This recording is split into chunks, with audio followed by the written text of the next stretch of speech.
realize. But one flight test at a time, so let's head back to Dan and Kate for a closer look at Starship. Thanks, Jesse. Starship features two major parts: the ship, which has 6 Raptor engines, and the Super Heavy booster, which has 33 Raptor engines. The Raptor engine is a reusable methane-oxygen staged combustion engine that powers the Starship system and has twice the thrust of the Falcon 9 Merlin engine. Now, just like we saw flights 1 through 6, the current iteration of Starship is an experimental vehicle flying for development. As we mentioned earlier, today's flight is debuting a ton of upgrades that we've had in the works in order to increase Starship's reliability and performance. Several of these upgrades will also unlock our ability to fly longer missions, something that we'll want to do as we start doing orbital flights around Earth.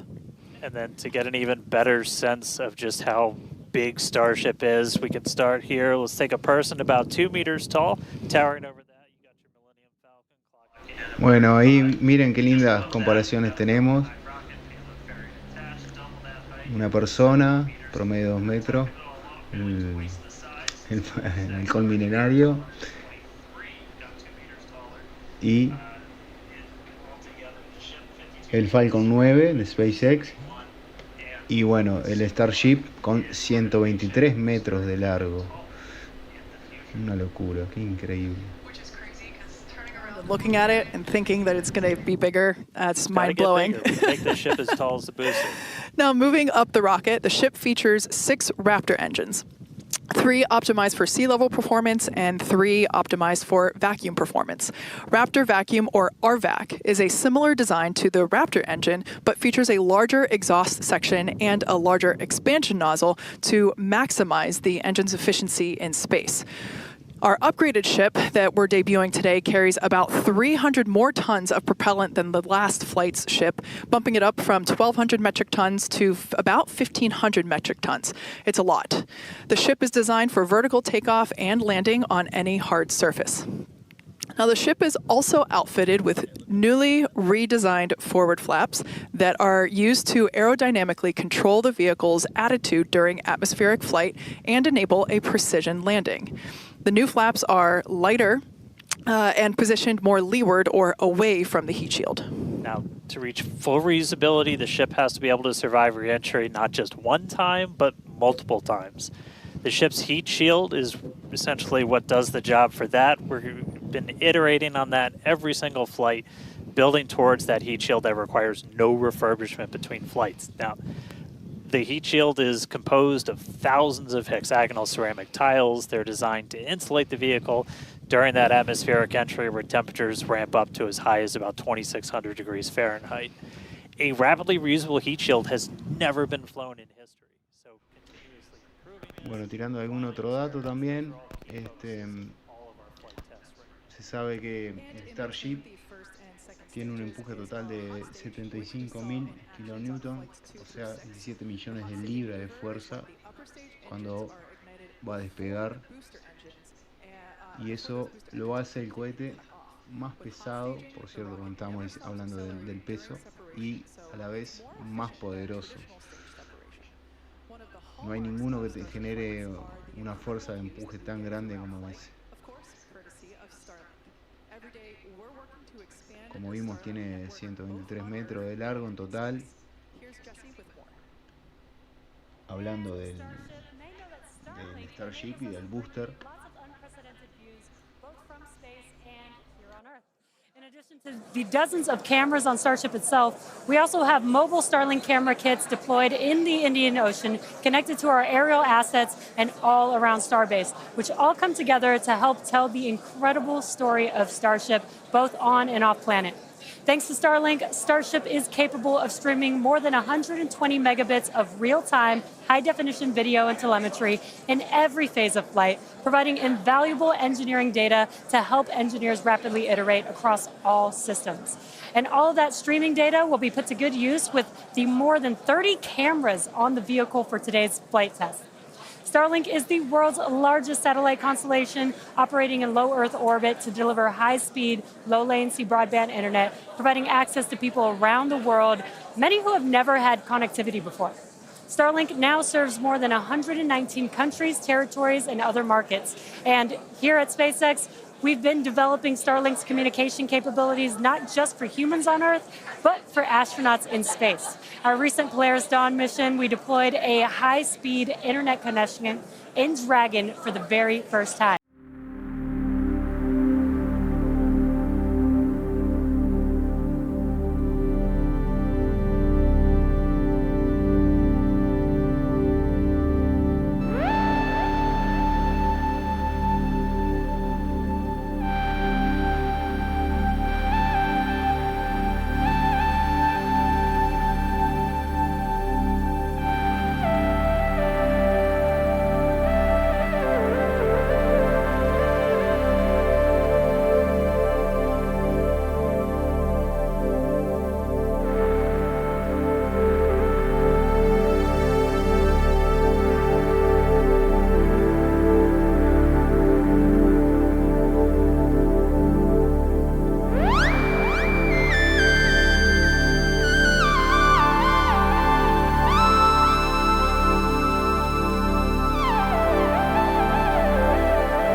SpaceX team also achieved an unprecedented launch cadence, conducting 134 Falcon launches, with 89 dedicated to expanding the Starlink constellation. With each launch, Starlink adds more capacity to the constellation and continues to expand its coverage, connecting even more people in underserved and hardest to reach areas of the globe. Now, while our mission to connect the unconnected is far from complete, you can check out some of the Starlink team's highlights from 2024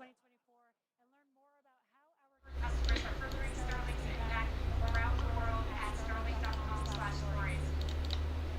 And a little bit closer to home, we do have a few updates for those impacted by the virus here in Southern California. So far, the Starlink team has provided about 1,350 free kits to fire departments and other disaster response organizations from down in Orange County all the way up to Malibu. That is in addition to applying free Starlink in service for thousands of customers impacted by the virus all across the Los Angeles area. And just as Credit Waves is enabling our direct-to-cell satellites with T-Mobile, more than 120 Bueno, después un poquito mientras seguimos mirando ahí, mientras se sigue preparando, quedan 9 minutos. Quería comentar un poquito lo que es el objetivo principal del Starship.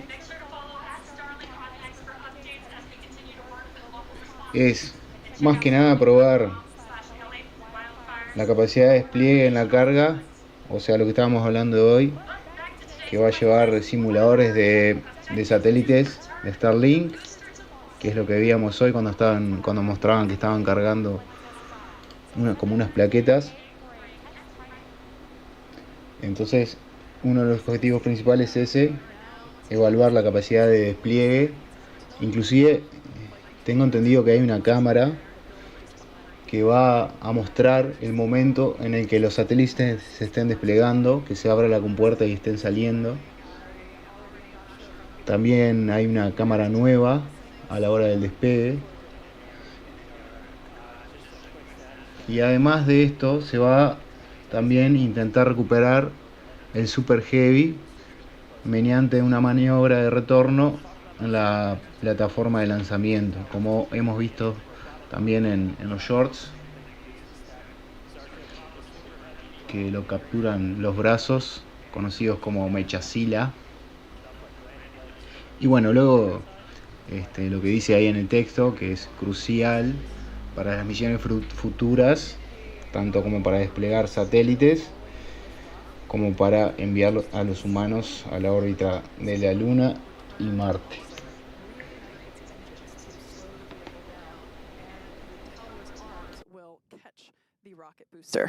And just to get to this point, just like before, thousands of distinct vehicle pad criteria have to be met prior to that return and catch. We need healthy systems on the booster, healthy systems on the tower, and a manual command from our mission flight director for the day. If we don't send that command before the boost back burn ends, or if any of those automated checks kick us out, that's what happened on Flight 6, the Super Heavy booster will divert to an offshore trajectory, and it'll go out and do a landing burn and a soft splashdown in the Gulf of Mexico. Now, we have said it before, but it remains true today. We accept no compromises when it comes to ensuring the safety of the public and our team, and that return will only take place if the conditions are right. And one of the unique aspects of Starship flights is the return and the catch of that Super Heavy booster and the audible sonic boom that it comes with it in the area around the return location. General impact to anyone in the area is just a brief thunder-like noise, but it definitely lets you know it's coming. Oh, yeah.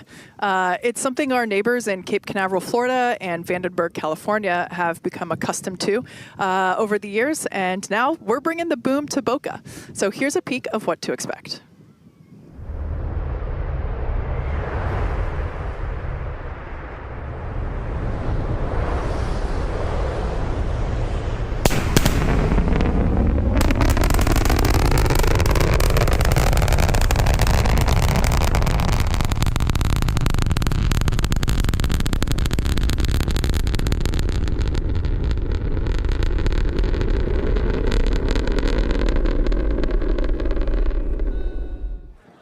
As I mentioned earlier, we have Starship, Raptor, and Starlink employees here fully invested in this flight test.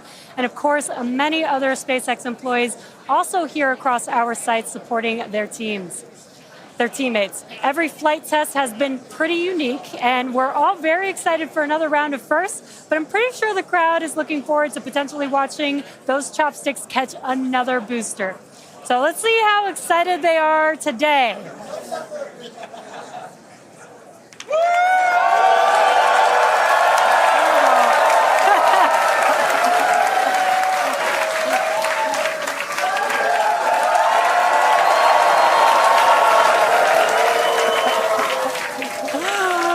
Just under 5 minutes to go. We are all very excited here.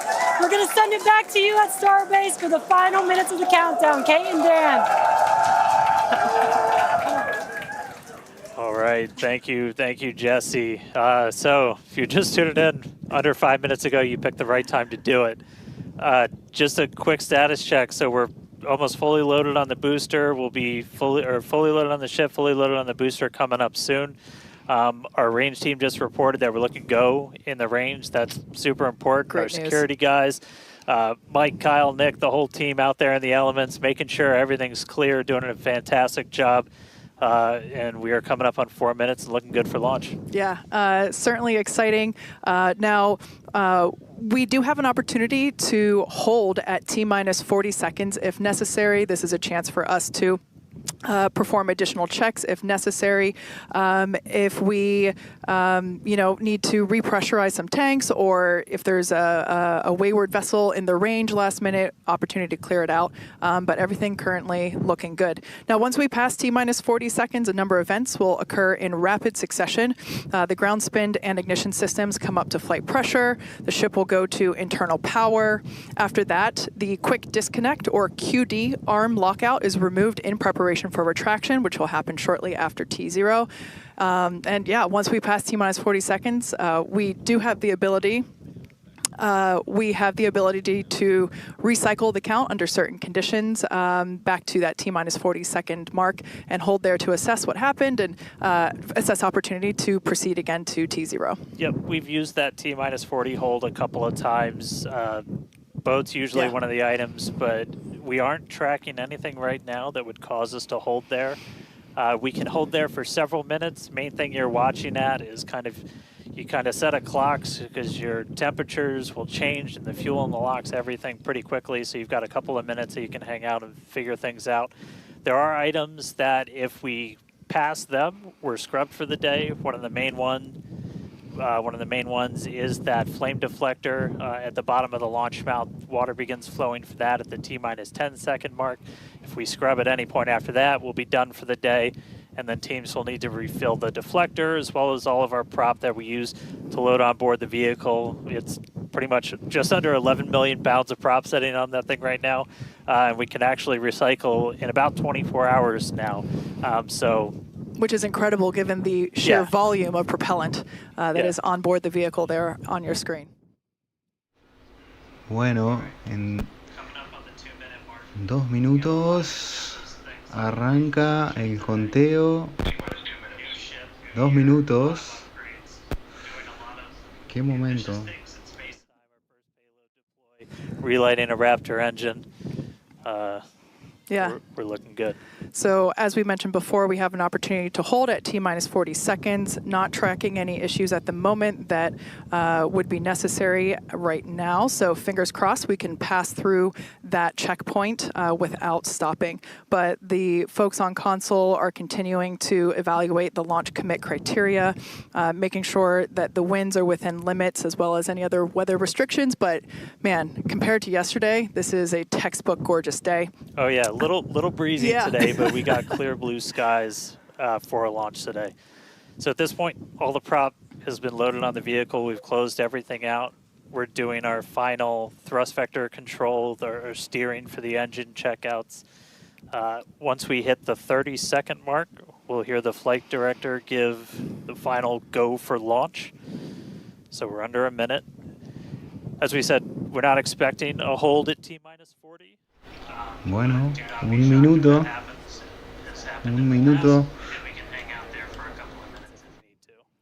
If memory serves me right, we hold my breath for 4 seconds. Pass through prop load gate. All right, we passed right through that prop load gate. Hot diggity dog. All right, so we're going to let our flight director, Ty Huntington, take it away. Go for launch.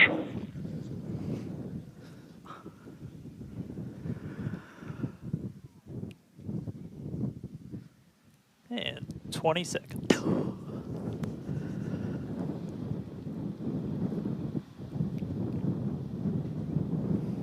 T minus 10, 9, 8, 7, 6, 5, 4, 3, 2, 1.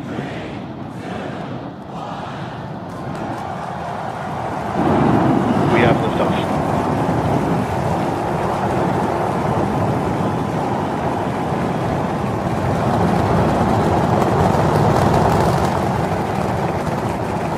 Vehicle's pitching downrange.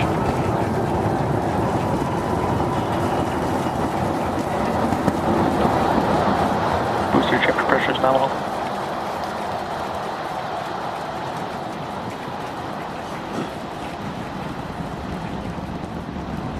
All right, we're more than 30 seconds into flight. Telemetry showing 33 out of 33 engines as it's pitching downrange. Booster, chip, avionics, power, and telemetry nominal.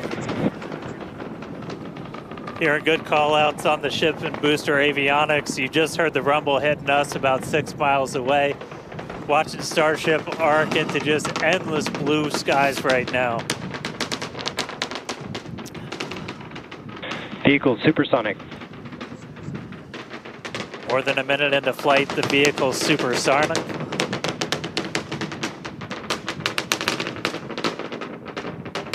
Max Q. So we just passed through max Q. That's the greatest stress the vehicle's going to experience on the way uphill. Reminder that all of our teams down here on the ground are now looking at systems on the tower. They just did a manual check through. That's going to inform that manual flight director's decision.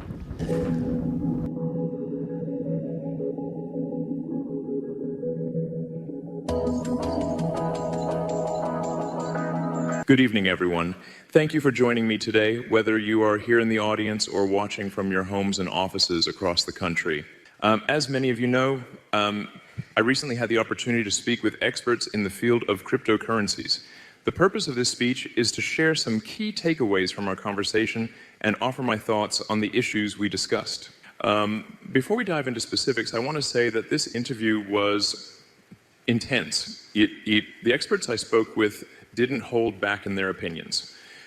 We covered a wide range of topics, from new trends in the crypto market to blockchain technologies, from the state of Dogecoin and other coins to the future of digital currencies. Some of their views were controversial, others made you think, and all were quintessentially crypto community perspectives. What struck me the most was the passion and conviction with which they spoke about their vision for the future of cryptocurrencies. Whether or not you agree with them, it is clear they have a specific plan for where they want to take the crypto market in the coming years. So let's break down some of the key topics we covered. During our conversation, we discussed several and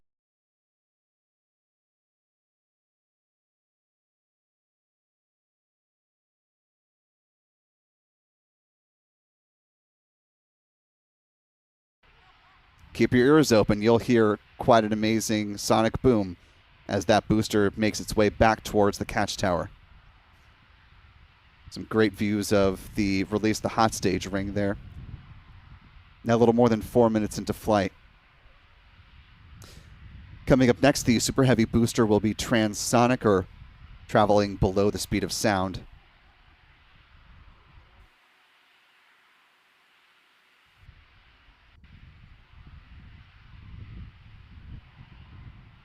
With the completion of course, the boost back burn, the landing burn will begin at about T plus 6 minutes and 35 seconds, less than 2 minutes from now.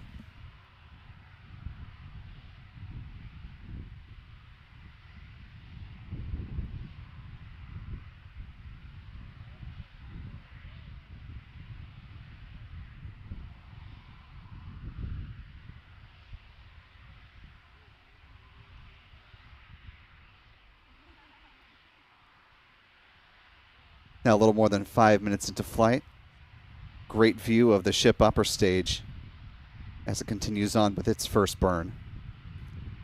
If you take a look back at our tracking camera, you can actually still see that hot staging ring. It's the little white dot just beneath the booster there at the top of the frame.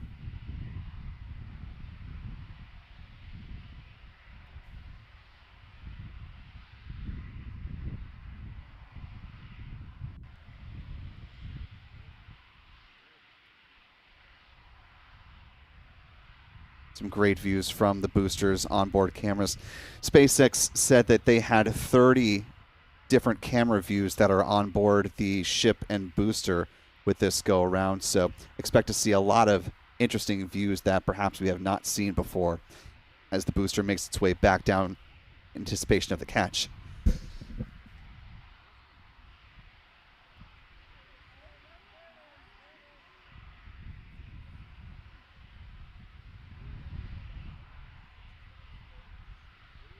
Great view of the booster that's coming back on the tracker.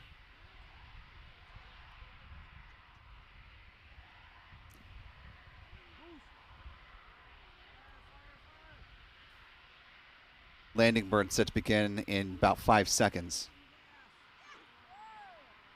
Landing burn underway.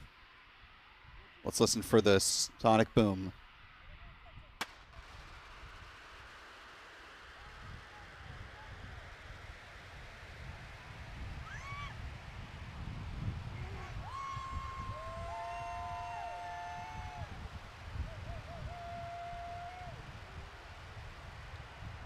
And it looks like a good catch of the Super Heavy booster for the second time.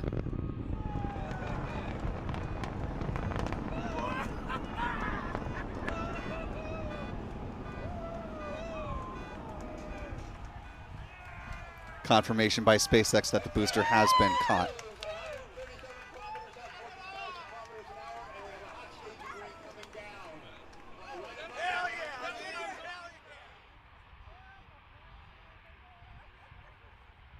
Big congratulations to SpaceX on attempt number 3 and for the second time catching the Super Heavy booster back safely at the tower in the arms of the chopsticks.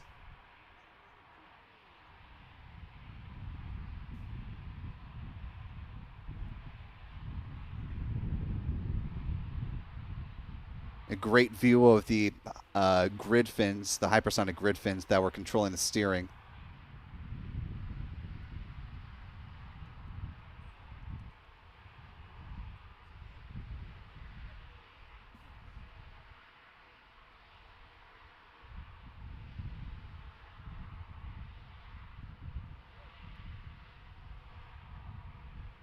And as the Super Heavy booster has been caught, ship upper stage still soldiers on.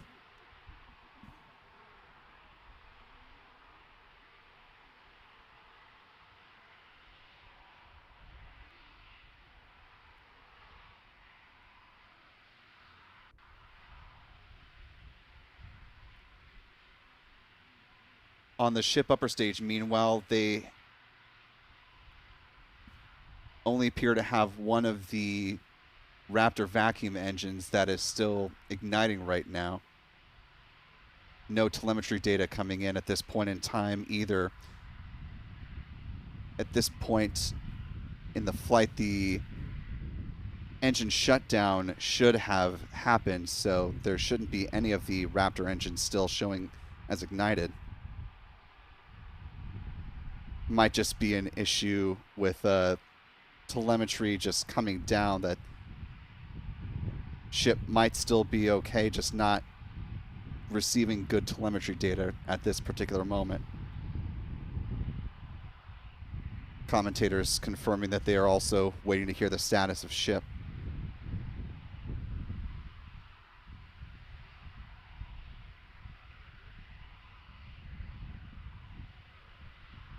One part of this mission appears to have gone exceedingly well, waiting to get the status of the ship upper stage, S-33.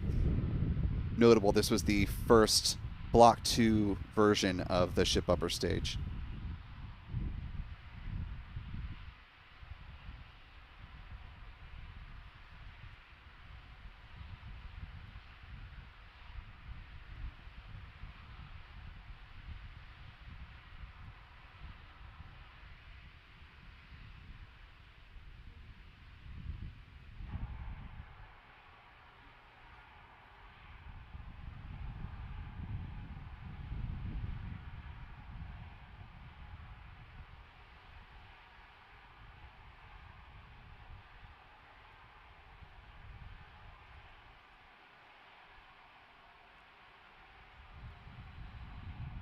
Again, for those who are just joining us, we have seen a successful catch of the Super Heavy booster. You're taking a live look at it right now from our tracking cameras, and now a close-up from Lab Padre's camera. However, we are still awaiting the status of the ship upper stage as the telemetry data froze a little bit into the flight.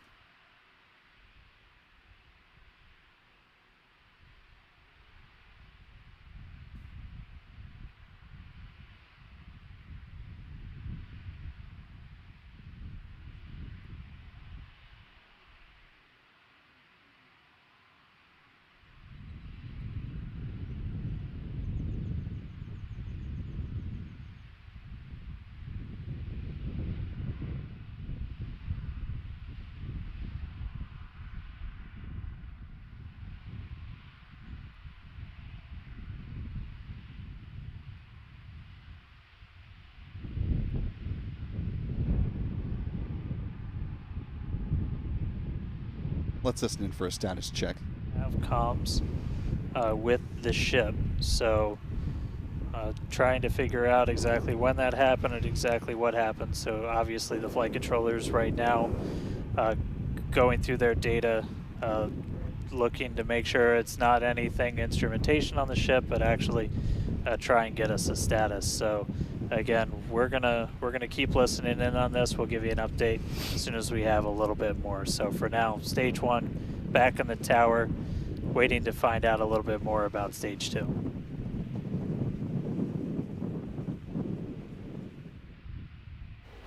Bueno, al There parecer you have an update from SpaceX sabe qué commentator, pasa as con he el noted that tema they de have lost communication. las cámaras en la nave. Quedó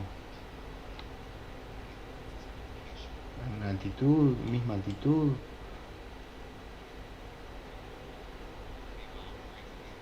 El booster ya aterrizó con éxito. Lo vemos ahí, vemos los motores.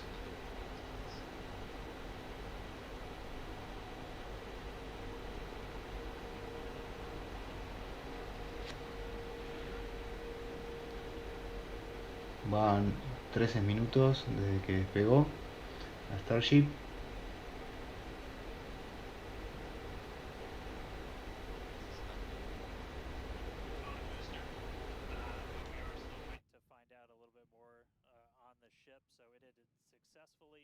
Separated. We did that hot staging maneuver. We did see all 6 of ship's engines on the way uphill during its ascent, but as we were getting to the end of that ascent burn, we saw engines dropping out on telemetry, and we have since lost contact with the ship. So again, we're still listening in on the loops, trying to figure out how much we can get right now, but again, stick with us. We'll bring you updates as soon as we hear them.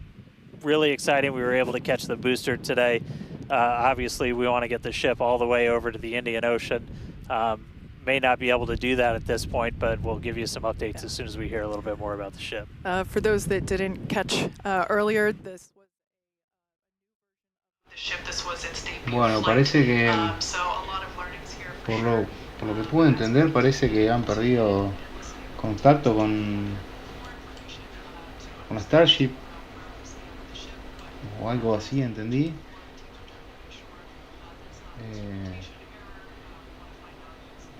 Bueno, que el booster fue atrapado por segunda vez con éxito. Como ven, ya está en la torre, pero parece que hay problemas con la Starship. No sé si notaron que había quedado congelado la velocidad y la altitud. Ahora nos están colocando más los datos esos. Vamos a escuchar un poquito más a ver qué dicen. Having seen it for the first time with my own eyeballs in person, it was pretty awesome. And yeah, the thunder-like sonic boom was really fun to experience. Yeah. So we are getting a little bit more. So we did lose all communications with the ship. So I mean, that is essentially telling us that we had an anomaly with that upper stage. So we were just coming up to the end of that ascent burn for the ship when we stopped when we started to lose a couple of the engines. We saw those dropping out, and then we did lose telemetry from the ship, so that means we didn't have contact with it. So at this point, we are assuming that the ship has been lost. So this was a brand new vehicle, essentially. This was kind of an upgrade version. So with that, there's a lot of things you're upgrading, but there's a lot of things you're going to learn as all of those systems are now interacting with each other for the first time. But at this point, we did lose the upper stage of the ship. So again, we're gonna listen in and try and figure out a little bit more about what happened, and obviously we'll do kind of a full breakdown once we get smarter ourselves in the coming hours and days as well. For sure. Now,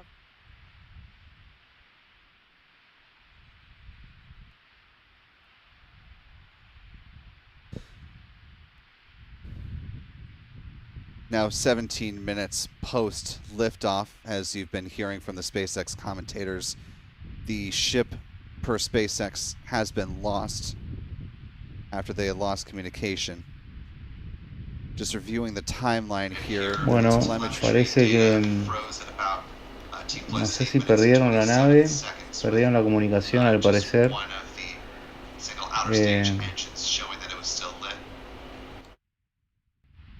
Just going back and looking at some of these milestones here, the telemetry data from what was provided by SpaceX on screen showed the loss of a center engine about T plus 7 minutes and 40 seconds. Then you saw another center engine go out at T plus 8 minutes and 3 seconds. An outer engine at 8:04, another outer engine at 8:18, and the last center engine at 8:23 post liftoff. Want to bring in Stephen Clark, space reporter at Ars Technica, back again with us, who's been watching this all unfold with us live. Stephen, it's sort of tale of 2 points of success and 1 point of disappointment. Let's start with where things went right with the catch of the super heavy booster. You know, this also featured the reuse of a refurbished Raptor engine. You've still got it supported out there at the tower. Your thoughts on just that part of the mission? Yeah, well, it was remarkable to see the booster come back and be caught again by the Mechazilla arms at the launch tower. That's 2 for 2 now. When they've tried to actually bring the booster back to Starbase, they've caught it both times. So that's a good feather in SpaceX's cap going forward. They seem to have got that down, so to speak. Probably more still to be tested and demonstrated to gain confidence going forward with the catch. One thing with the booster, a couple things with the booster, I guess I noted, were during the boost back burn, one of the Raptor engines appeared to not be firing, but the engine or telemetry display on SpaceX's webcast during the landing burn showed it firing. So not sure if that was a glitch or hiccup on the telemetry or the webcast, or if one of the engines had failed during the boost back and somehow worked during the landing burn. Interested to see how SpaceX describes that. And then the other thing I noted that I don't remember seeing back in October on the last catch was the booster seemed to be swinging a little bit on the catch arms. I don't remember seeing that back in October, and just interested if if there was something missed, or perhaps it's the wind or something like that, and perhaps it's entirely expected, but I just don't remember seeing it back in October. Yeah, those are both really good visual catches there. We definitely noticed that it had a little more swing to it this go around. I'm sure that is, as is the case with everything that's happened with this flight, something that SpaceX will certainly be looking at in great detail, especially with the engine as you saw it. Let's turn now to the not so great part of the flight, the apparent loss of the upper stage, as SpaceX is reporting that telemetry data was lost, and by all accounts the upper stage was lost at some point as well.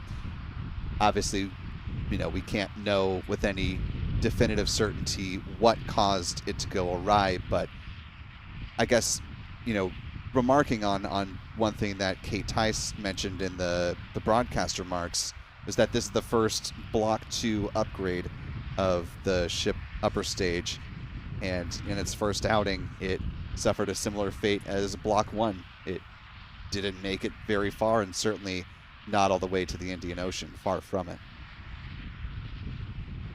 Yeah, it was still over the Gulf of Mexico at the time that the telemetry was lost with the ship. So you noted the times, I noted the same times of those various events. T plus 7 minutes and 40 seconds or so when the first engine appeared to shut down, according to the telemetry display on SpaceX's video, followed by more engines shutting down, and then total loss of signal about just short of the 8.5 minute point of the flight. And that was roughly 20 to 25 seconds before the planned engine cutoff, when the ship would have reached its planned trajectory. So whatever happened to the ship, we're at T plus 21 minutes now. I'm guessing it's actually still in flight, the ship or the debris from any sort of mishap, and will be coming down. Have to refer to someone like Jonathan McDowell or somebody to plot out exactly where the debris may fall, but I would guess perhaps the Atlantic Ocean, eastern South Atlantic, or even Africa. But I'll leave that to someone smarter to determine where the debris may fall from the ship. I will slightly refute you on the smarter point, maybe just with more refined expertise in this one specific area. That's fair. I'm actually checking his X feed right now to see if he has any thoughts on it. While you're doing that, I was just going back to see if I can find the information about the launch license that was approved for Flight 7. I have to imagine, given that this was not in character with what SpaceX was hoping or planning for with this Flight 7 mission, that this could potentially trigger a mishap investigation from the FAA, a SpaceX-led FAA-overseen mishap investigation. But those details will come out in the hours to come. Of course, we're currently just at the top of the hour, 6 p.m. here on Thursday, so may or may not get word from the FAA at this late hour, although I believe they may be reachable at this point. Anyway, we'll do some of that reporting in the hours and days to come.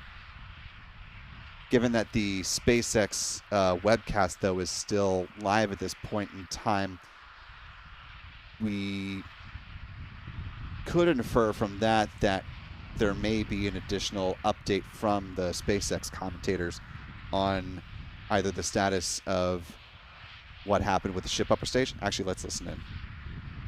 Going to stick around as we were checking in on the status of the ship. At this point in time, we can confirm that we did lose the ship. However, Starship, the total vehicle, did have an on-time liftoff at 4:37 p.m. Central Time from the launch pad just behind us at Starbase Texas. Gorgeous ascent and successful stage separation. The booster pushed the ship off, the ship disconnected during that stage separation. The booster came back for a successful, the second ever booster catch at the launch tower, which was pretty incredible to see. Yeah, it was great to see the booster come down, but we are obviously bummed out about ship. It looked like we lost contact with it a little under 8.5 minutes into flight. That's roughly when you start to get to that main engine cutoff. We obviously need to go through all the data. It's going to take some time. In the next hours, days, we're going to figure out exactly what happened, come back, fly the next one, get even farther. Reminder, it's a test. It's a flight test. It's an experimental vehicle. So we'll figure out what ended our day today and make sure it doesn't end our day tomorrow. So as we do that, we're going to continue to provide you updates on our X account on SpaceX.com. So just continue to tune in there. As we learn what happened, we'll be ready to share it.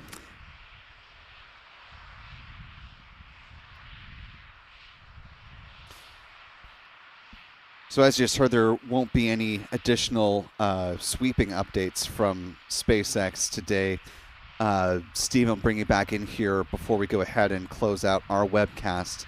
I was just reviewing the FAA's statement when it issued the launch license extension for Flight 7, noting, and I'll read this last line verbatim here, quote, mishap investigation will not be required for an uncontrolled entry, provided there was no serious injury or fatality, no damage to unrelated property, and no debris outside designated hazard areas. I think that last part, and I'm curious on your read on this, but, you know, I'm guessing, you know, and someone like a Jonathan McDowell may be able to more definitively identify where the, you know, literal pieces may fall, and metaphorically as well, but I think this may be our indication of whether or not this particular loss of the ship may have a mishap investigation. Bueno, ya está súper confirmado, contacto con la nave totalmente perdido. Creo que se perdió más o menos a los 1500 metros, una cosa así. Vamos a ver.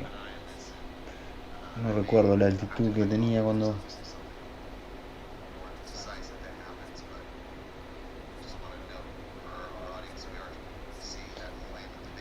Lamentablemente han perdido la Starship. No tienen contacto, no saben qué le pasó. Para los que recién se conectan,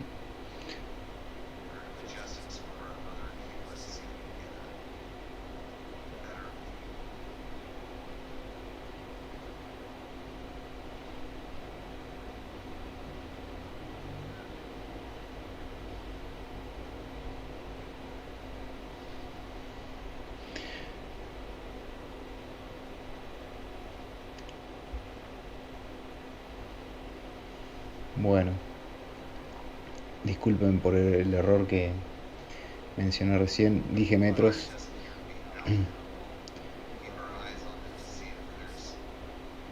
Pero estaba chequeando y perdieron la nave a los 9 minutos de haber despegado, a los 146 kilómetros de altitud.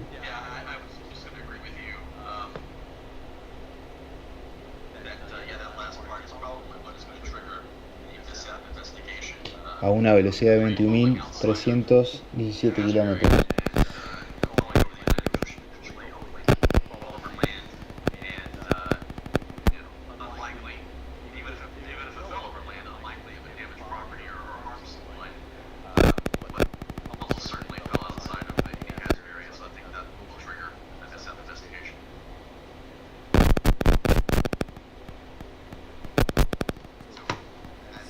Stephen Clark was just talking. I was talking with Stephen Young off mic about the last time that there was rapid unscheduled disassembly, or a RUD, if you will, of the ship upper stage. As the ship makes its ascent, it crosses in between the Straits of Florida, around Florida and Cuba, and so possibly, depending on exactly where the breakup happened and where those pieces of debris may fall back down, that could be potentially an area of investigation as well. Obviously, since this is not part of the SpaceX predicted flight plan, would not be overly shocked to see a mishap investigation be triggered by this, but we will be reaching out to the FAA and work to get you, our audience, a definitive answer on that. So look for further updates in the coming hours.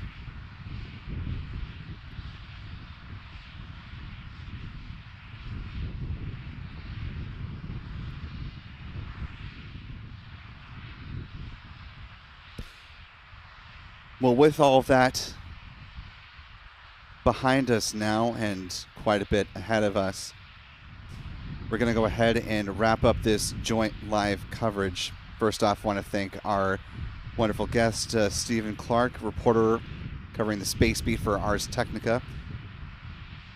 Obviously, they can go to the website, Stephen, but for folks that want to follow your work in various spots, where else can people check out what you've got going on? Yeah, arstechnica.com is where my work is published, and I am fairly active on X, not as much as I used to be, but I do post links to my stories on X and occasional commentary. At Stephen Clark 1 is my X handle. And we will look for your reporting on this and many, many other stories, as it's a very young year in the realm of space. Obviously, as we talked about earlier, a new incoming NASA administrator, so lots to delve into over the days, months, and year to come. Stephen Clark, Ars Technica, thanks for being with us, my friend. Talk to you soon.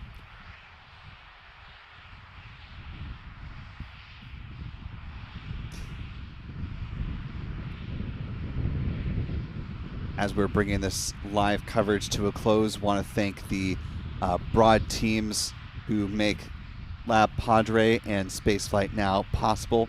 Really appreciate all the hard work that happens behind the scenes that make big live coverage like this possible, and it's a pleasure to be back with Lab Padre in a joint live stream, again, supporting this coverage of what has been quite an eventful Starship Flight 7, albeit not exactly the way that folks were perhaps hoping would happen going into it.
Before we go ahead and formally wrap things up, I do actually want to bring Stephen Clark back in. I know we just said adieu, but we are getting some literally and figuratively breaking developments on the breakup of Starship Flight 7, the upper stage.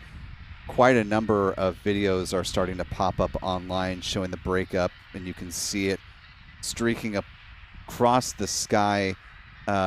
One user describing it breaking up over the Turks and the Caicos.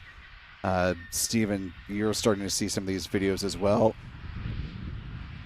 Excuse me, voice cracking a little bit, but some incredible views of the breakup of Ship 33. Yes, yes. There's a video I'm looking at right now from the Icon of the Seas, a cruise ship that was in the Caribbean Sea, based on the originator of the video, showing what looks to be the explosion of the Starship. See a big puff in the sky right at twilight, so that probably aided in the visibility, followed by debris trails coming out of it. But you know, I would say all these videos need to be verified, but there are so many of them. I think that these are real videos, but they're pretty remarkable. Yeah, obviously we're not showing them right now, because Bueno, parece que la Starship ha explotado. Por lo que están diciendo acá, parece que, bueno, han visto que han entrado pedazos a la atmósfera, por lo que entendí. Y bueno, se ve que al parecer la Starship explotó. Really quite something.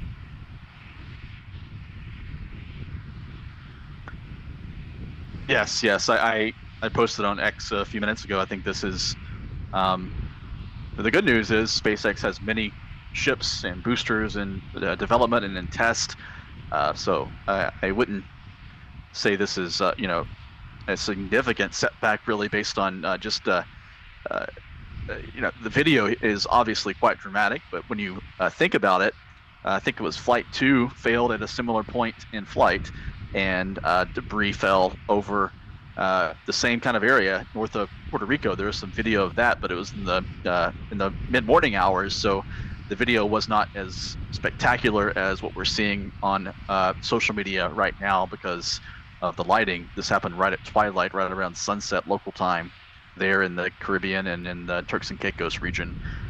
So not sure this is actually significantly different than what happened back on Flight 2, which was November 2023, if my memory serves. Yes. But the video is remarkable, and you know, I think this is obviously going to require an FAA mishap investigation, and probably I'm guessing it'll be at least a couple of months at least, before we see Starship fly again.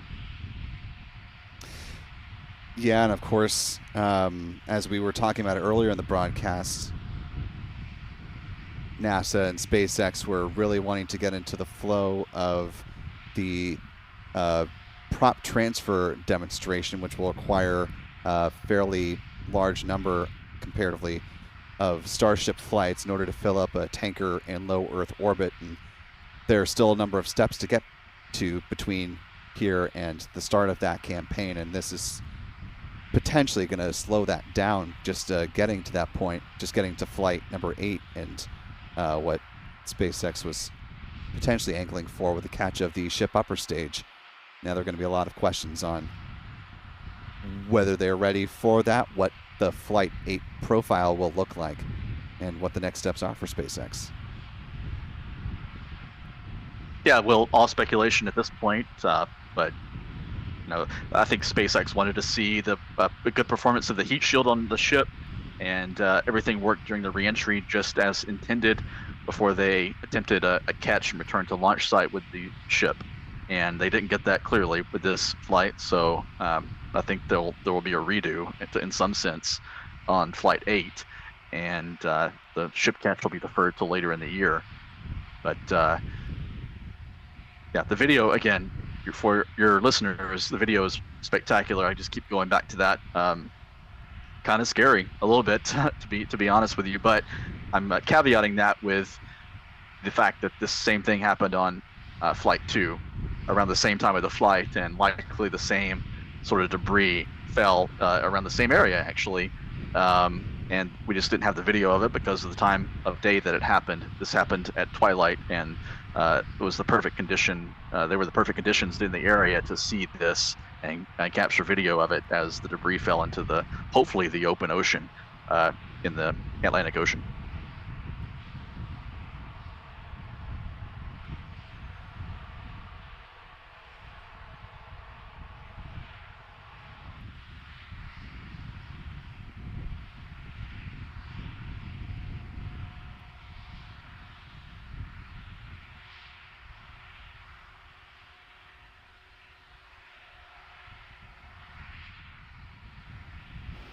Bueno, al parecer, por lo que estaba escuchando, la nave, o lo que quedó de la nave, al parecer cayó al océano. So we do have Ahí some tenemos video to imágenes share with you, one of de los pedazos de la nave. Just now. This is the view from the Turks and Caicos that we were talking about, and just given the fact that we don't often get to see firsthand video of a breakup like this with such great clarity, and you can tell just because of the lighting conditions right here, you get a nice reflection from the sun glinting off of the various pieces of the ship upper stage. But Stephen, now that we have video to talk it back and refer to, just wanted to see if you can add any additional color to what we're actually seeing here. Yeah, just we're seeing numerous, countless pieces of debris from the Starship re-entering the atmosphere. Looks like, from the Turks and Caicos. Don't know. That territory obviously includes numerous islands, multiple islands at least. So I'm not sure which island this was taken from. But flying right overhead, it looks like from the viewpoint of this person operating or recording this with their smartphone. And again, as I mentioned, right at twilight, so spectacular. Sorry to cut you off. We are seeing another flame near the base of the first stage booster. Just want to call that out as it's just begun. Bueno, ahí estábamos viendo imágenes de lo que quedó de la Starship entrando nuevamente en la atmósfera, pedazos de la Starship luego de haber explotado. Al parecer las imágenes fueron grabadas con un celular por una persona que las vio. Tengo entendido que los pedazos estaban cayendo al océano. Over our skis with what we know versus what's actually happening.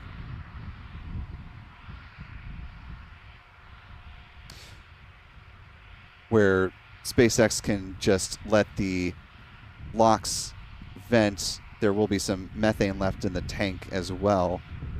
This might be part of SpaceX's process of removing it from the Super Heavy booster, and it just looks more dramatic than it actually is potentially worrying.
Well, once again, for the second and now for real last time, we're going to go ahead and thank our friend Stephen Clark with Ars Technica and let him get on his way, as those of us who cover the space beat now have quite a bit of writing to do. So, Stephen, you can follow your work at arstechnica.com. Thanks again for joining us today. Really appreciate the conversation insight on what has been quite an eventful Flight 7.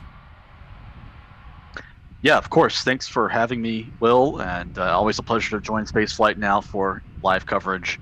And it's been quite a day with New Glenn launching for the first time early this morning, and then seeing Starship Flight 7 this evening.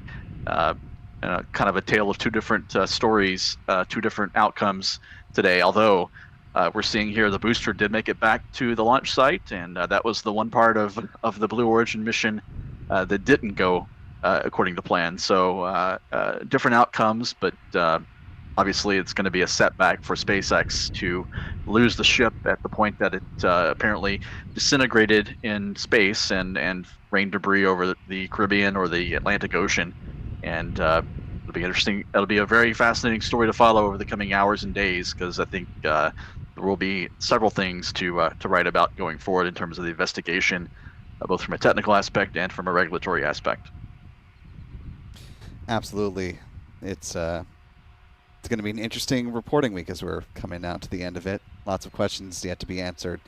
Once again, Stephen Clark, Ars Technica, we look forward to following your work and having you back on with Flight 8 whenever that may be. Of course, looking forward to it, hopefully at Starbase. Yes, sir. Want to thank our moderators in both live chats who've been doing some great work over the course of this multi-hour stream of big coverage of Starship Flight 7. Big thanks once again to the folks at the Rocket Ranch for supporting tracking views out there and helping us give some great context to this launch and the second booster catch so far.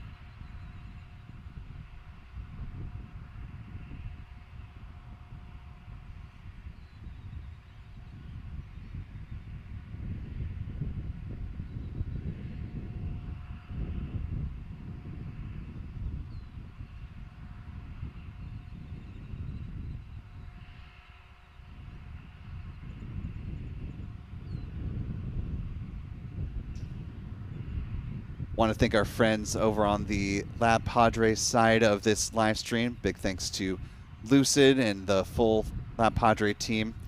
Especially thanks to Lewis for continued partnership with this live coverage of the Starship program down at Starbase. If you're following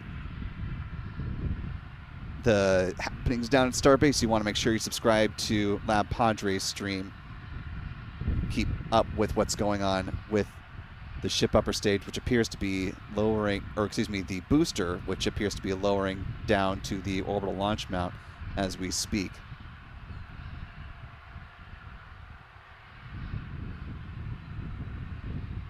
Want to thank our own photographer, Adam Bernstein, making the trek down to Starbase, providing some great tracking views as well. If you'd like to continue seeing views of the booster as it is lowered and processed, of course, as I mentioned, you can check out many great camera views over at Lab Padre's YouTube channel. We'll also have views on Spaceflight Now over on our 24-hour live stream channel, Launchpad Live. Want to thank the channel member communities for both Lab Padre and Spaceflight Now for making live coverage like this possible, especially when it comes to big events and big news-making events, as we've had today and really throughout the course of the week. I want to thank our Spaceflight Now editor, Stephen Young, for providing the technical support for this coverage as well. Most importantly, though, want to thank you for wherever you've been watching this live stream coverage from, whether you're watching through Spaceflight Now or through Lab Padre. We sincerely appreciate you being with us for a very eventful day.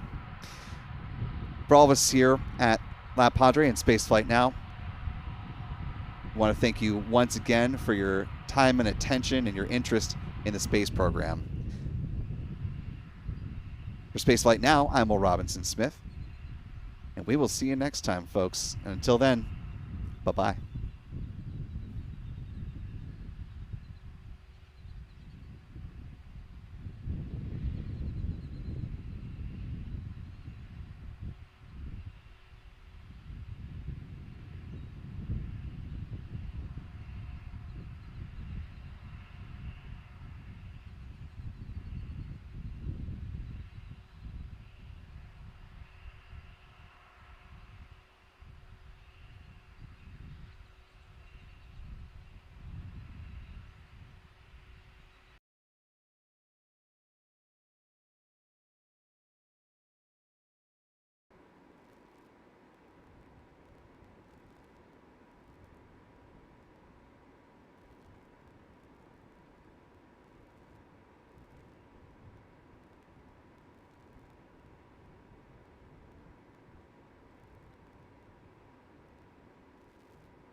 llegamos al final de este directo. Lamentablemente no pudimos ver la misión del Starship debido a que ha explotado afuera de la atmósfera.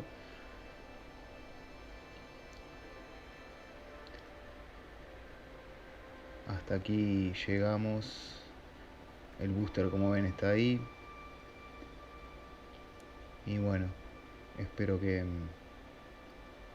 la próxima misión del Starship funcione. Nos vemos en el próximo directo.